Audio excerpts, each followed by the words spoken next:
কেউ যদি সুসাইড করে, আত্মহত্যা করে, তাহলে সে তার শরীরের উপরে হক আদায় করলো নাকি জুলুম করলো?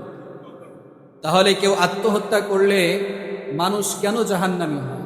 তার কারণ সে জুলুম করেছে। কি করেছে বলেন? সে তার নিজের উপরে জুলুম করেছে। ভাই, আমার আপনার এই শরীরটা আমার আপনার না, এটা আল্লাহর পক্ষ থেকে আমার আপনার কাছে বড় একটা আমানত। এটা কি বলেন? বড় একটা আমানত।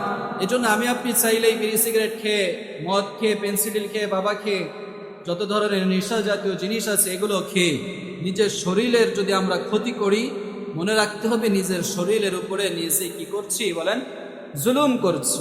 এজন্য হাদিসের ভিতরে বলা হয়েছে, এই রূহটার, এই জীবনটার মালিক যেহেতু আমি না, সুতরাং কেউ যদি অন্যায়ভাবে এটাকে বের করে, অর্থাৎ কেউ যদি অন্যায়ভাবে আত্মহত্যা করে, জীবনের মালিক, রূহের মালিক যে আল্লাহ, ওই আল্লাহর আদেশ যখন হবে, আল্লাহর আদেশ অনুযায়ী ওটা বের, ঠিক কিনা বলেন?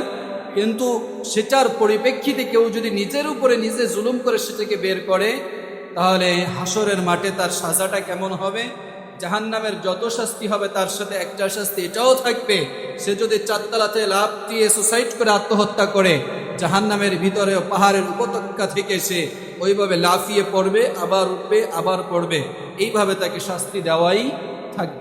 এরকম যত ধরনের সুসাইড আছে, এক একটা বিভিন্ন ধরনের পদ্ধতি আছে। তো প্রিয় ভাইয়ের, আমি বলছিলাম যে আমাদের এই শরীর, এই শরীরেরও একটা হক আছে না নাই বলেন? এজন্য এই জিনিসটা মাথায় রাখবেন প্রিয় যুবক ভাইয়েরা। চাইলেই যে কোনো কারোর জন্য ব্লেড দিয়ে শরীর কাটা জায়েজ আছে?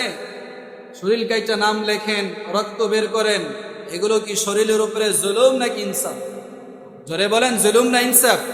কিন্তু আজকে আমাদের যুবক ভাইরা আবেগে পড়ে করে কি করে না বলেন? কত যুবক ভাই আছে, আহারে, কত সকিনা মর্জিনার জন্য বেলেট দিয়া এইখানে এম লেখে, কত কিছু লেখে, রক্ত বের করে। এই যে সে শরীরের উপরে যে জুলুম করছে, এই জুলুমের বিচার হাসরের মাঠে হবে কি হবে?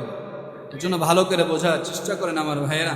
আল্লাহ তাআলা আমাদেরকে হেফাজত করেন, সকলে বলেন আমিন।